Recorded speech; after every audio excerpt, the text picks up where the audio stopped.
Hello प्यारे साथियों, कैसे हो आप सभी। उम्मीद करता हूँ बहुत ही बढ़िया होगे और आपकी तैयारी भी लाजवाब चल रही होगी। आज आपको मैं इसी वीडियो में दोस्तों टीए, एओसी और इंडियन आर्मी से संबंधित दोस्तों एक प्रैक्टिस सेट लेके आया हूँ।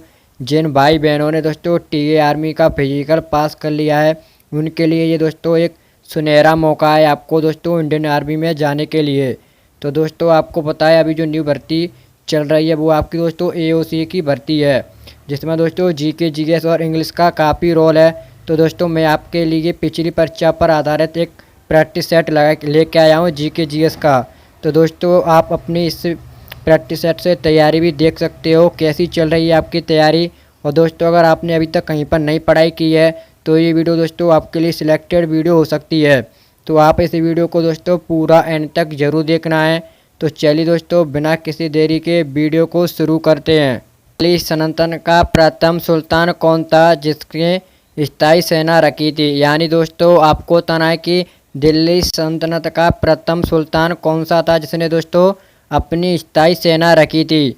तो आपका इसका राइट आंसर हो जाएगा दोस्तों अलाउद्दीन खिलजी। जो दोस्तों अलाउद्दीन खिलजी दिल्ली सल्तनत का प्रथम सुल्तान था जिसने अपने पास दोस्तों स्थायी सेना रखी थी।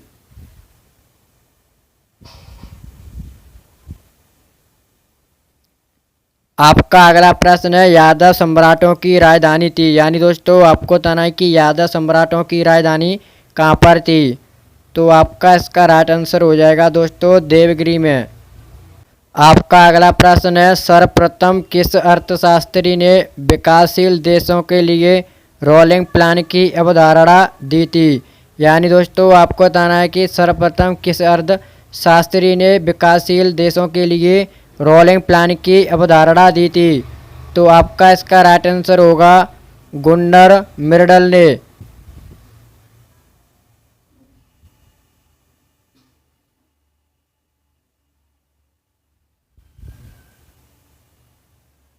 आपका अगला प्रश्न है किसके मकबरे में पहली बार दो गुम्बद का प्रयोग किया गया था।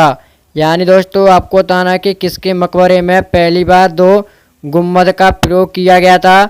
तो आपका इसका राइट आंसर होगा सिकंदर लोदी। और दोस्तों आपको पता होगा जो सिकंदर लोदी है इसने आगरा शहर की स्थापना की थी। और दोस्तों कब 1504 ईस्वी में दोस्तों आगरा शहर की स्थापना की थी सिकंदर लोदी ने।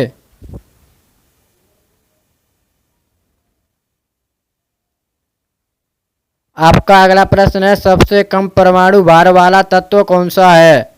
तो आपका इसका राइट आंसर होगा हाइड्रोजन। अगर दोस्तों आपका इंडियन आर्मी में जाने का सपना है तो ये दोस्तों आपके पास एक सुनहरा मौका है, इसको आपको जाने नहीं देना है दोस्तों।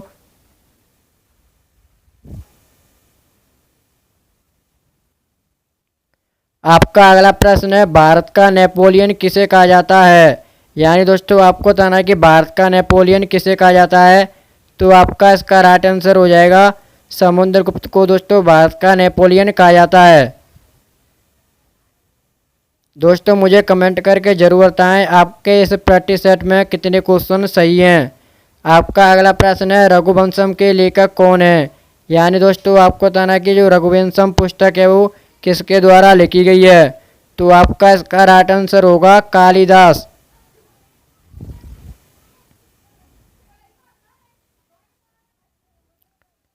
आपका अगला प्रश्न है संयुक्त राज्य अमेरिका का राष्ट्रीय खेल। दोस्तों आपको बताना है कि संयुक्त राष्ट्र अमेरिका का राष्ट्रीय खेल कौन सा है। तो आपका इसका राइट आंसर हो जाएगा बेसबॉल। और दोस्तों आपको पता होगा कि अमेरिका की मुद्रा है वो दोस्तों डॉलर है, ये भी आपको पता होगा। और इसकी राजधानी क्या है दोस्तों जल्दी से कमेंट में मुझे बताना है। दोस्तों अगर आप वाकई इंडियन आर्मी में जाना चाहते हो तो ये प्रश्न दोस्तों आपसे आना चाहिए।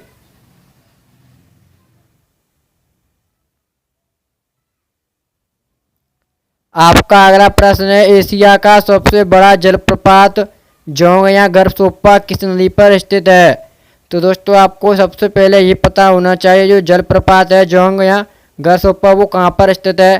तो वो दोस्तों आपका कर्नाटक राज्य में स्थित है, ये आपको पता होना चाहिए। और दोस्तों किस नदी पर है तो वो है दोस्तों आपकी शरावती नदी।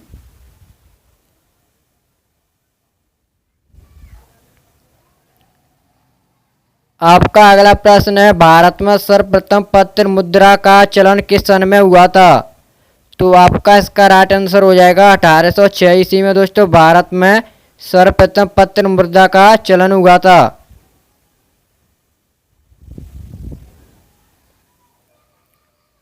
आपका अगला प्रश्न है, मौलिक अधिकारों को भारतीय संविधान में कहाँ से लिया गया है?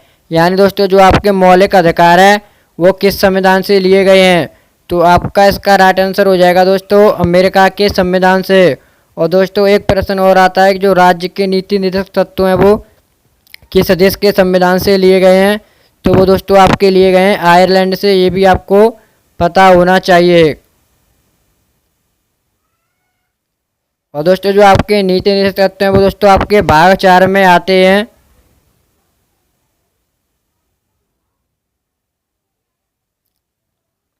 आपका अगला प्रश्न है, ब्लैक हिल, ब्लू हिल, ग्रीन हिल नामक पहाड़ी कहाँ पर है? यानी दोस्तों आपसे पूछा गया है कि ब्लैक हिल, ब्लैक हिल और ग्रीन हिल नामक पहाड़ी कहाँ पर स्थित है?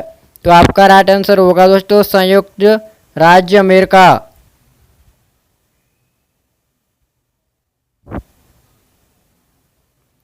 आपका अगला प्रश्न है, पृथ्वी के अंदर पिघले पदार्थ को क्या कहते हैं? यानी दोस्तों आपको बताना कि पृथ्वी के अंदर जो पदार्थ पिघल जाता है दोस्तों उसे क्या कहते हैं?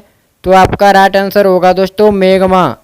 तो दोस्तों आपने देखा होगा जो ज्वालामुखी में से दोस्तों फटता है कहीं पर तो उसमें से जो लाल लाल सा पदार्थ निकलता है वो दोस्तों मेग्मा होता है, जो उससे मतलब बाहर निकल आता है तो दोस्तों हम लावा कहते हैं, और पृथ्वी के अंदर रहता है वो मेग्मा कहते हैं।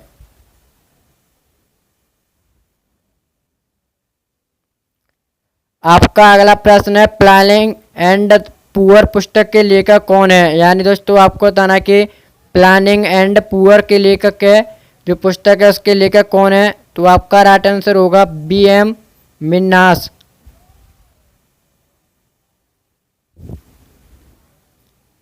आपका अगला प्रश्न है, बायोटेक्नोलॉजी पार्क कहाँ पर स्थित है? यानी दोस्तों आपको बताना है कि बायोटेक्नोलॉजी पार्क है वो कहाँ पर स्थित है? तो आपका इसका राइट आंसर होगा दोस्तों लखनऊ, जो आपको पता होगा दोस्तों उत्तर प्रदेश की राजधानी है लखनऊ।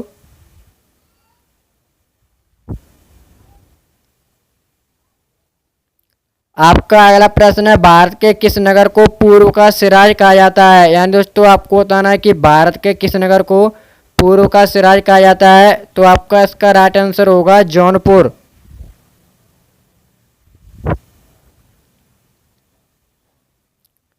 आपका अगला प्रश्न है, माँ के दूध में मिलने वाला सबसे महत्वपूर्ण पदार्थ कौन सा होता है?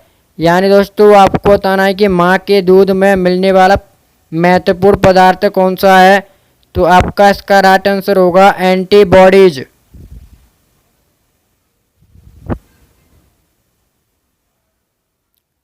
आपका अगला प्रश्न है, कुटीर ज्योति कार्यक्रम का संबंध किससे है? यानी दोस्तों आपसे पूछा जा रहा है कि कुटीर ज्योति कार्यक्रम का संबंध किससे है? तो आपका इसका राइट आंसर होगा ग्रामीण विद्युतीकरण। यानी दोस्तों जो आपकी कुटीर ज्योति है उसका संबंध ग्रामीण विद्युतीकरण से है।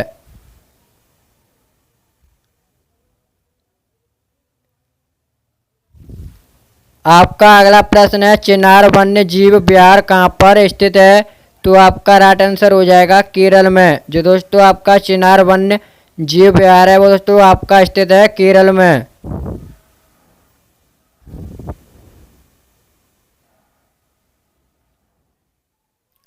आपका अगला प्रश्न है, भारतीय संविधान में शामिल एकल नागरिकता किस देश के संविधान से प्रेरित है? जो दोस्तों आपको पूछा जा रहा है कि भारत संविधान में एकल जो नागरिकता है वो दोस्तों किस देश से ली गई है? तो आपका इसका राइट आंसर होगा इंग्लैंड से। और दोस्तों आपको पता होगा जो भारत का जो संसद हिस्सा है वो भी दोस्तों ब्रिटिश से लिया गया है।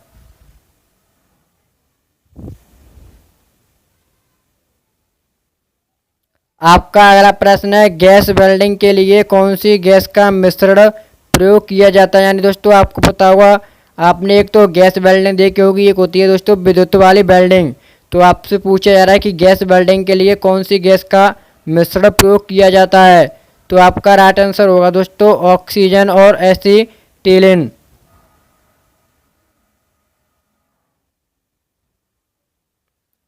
आपका अगला प्रश्न है, वर्ग रहित समाज की संकल्पना किसने दी थी। यानी दोस्तों आपसे पूछा जा रहा है कि वर्ग रहित समाज की कल्पना किसने दी थी। तो आपका राइट आंसर हो जाएगा कार्ल मार्क्स।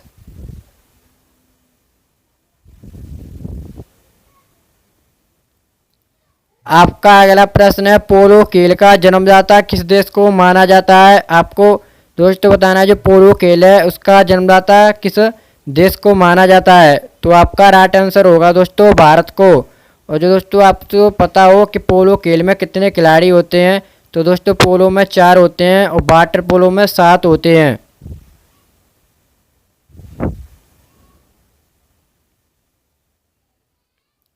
आपका अगला प्रश्न है, कम्युनिस्ट इंटरनेशनल के लिए चुने जाने वाले प्रथम भारतीय थे। आपको बताना दोस्तों कम्युनिस्ट इंटरनेशनल के लिए चुने जाने वाले प्रथम भारतीय कौन थे। तो आपका इसका राइट आंसर होगा एम.एन. रॉय।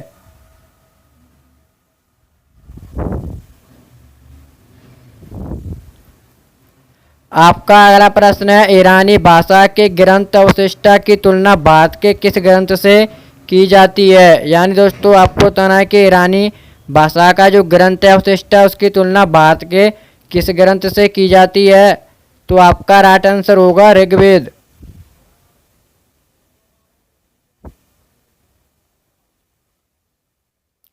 आपका अगला प्रश्न है, ब्रेक डाउन प्लान का संबंध किससे है। यानी दोस्तों आपको बताना है कि ब्रेक डाउन प्लान का संबंध किससे है। तो आपका राइट आंसर होगा लॉर्ड बेवेल।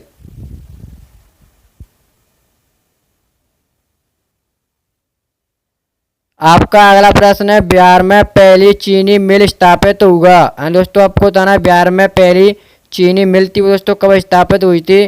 तो आपका इसका राइट आंसर होगा मरमेमा में।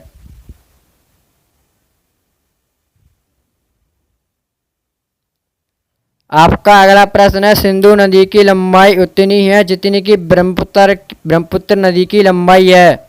तो दोस्तों जो आपकी लंबाई है वो है 2900 किलोमीटर।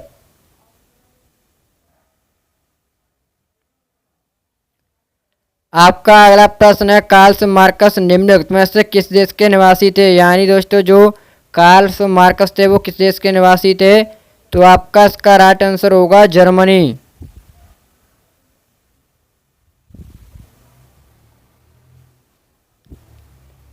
आपका आखिरी प्रश्न है दोस्तों, भारतवर्ष का प्रथम हाइडल पावर प्रोजेक्ट कौन सा है। आपसे पूछा जा रहा है दोस्तों भारतवर्ष का प्रथम हाइडल पावर प्रोजेक्ट कौन सा है। तो आपका राइट आंसर होगा दोस्तों कर्नाटक स्थित शिव सुंदरम। तो दोस्तों आज की वीडियो हमारे यहीं पर समाप्त होती है। अगर आपको वीडियो थोड़ी सी भी दोस्तों आपको एग्जाम के नज़रिए से यूजफुल लगी हो तो वीडियो को एक प्यारा सा लाइक और चैनल को सब्सक्राइब कर लेना दोस्तों। तो चलिए मिलते हैं दोस्तों अगली वीडियो में। जय हिंद जय भारत।